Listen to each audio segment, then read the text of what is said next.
stand upside, you say I should sit down. No, you can stand. You can Okay, see. so that you can yeah, so that everybody can see. So, is this superior conchain, middle inferior, tongue, sublingual, submandibular, parotid. We cannot say subparotid, okay? It's parotid.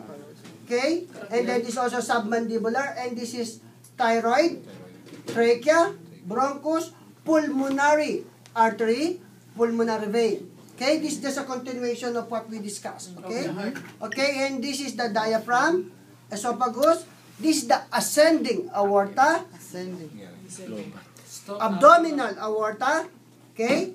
Kidneys, suprarenal gland, other name, adrenal gland.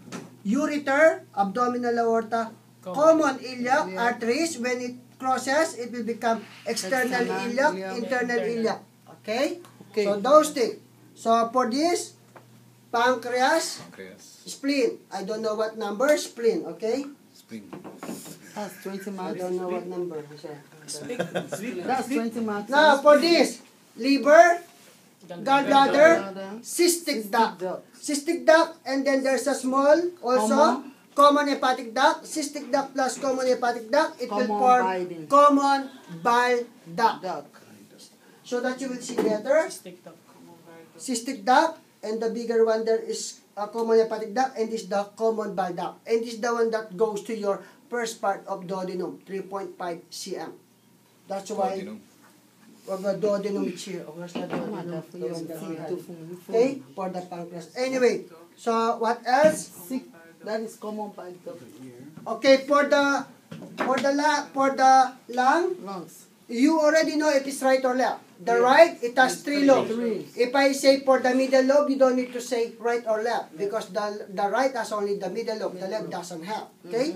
So here, so if I ask you, identify the laterality left or right, 1, 2, 3, right. Right. Superior lobe of the right lung, middle lobe, inferior lobe of the right lung.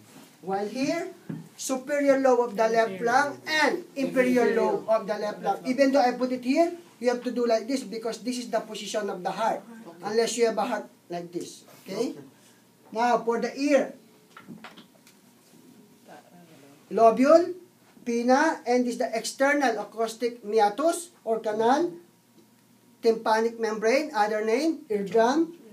Of course, these are the 3 malleus incustapes and the gray. I usually give that. That's the oval window.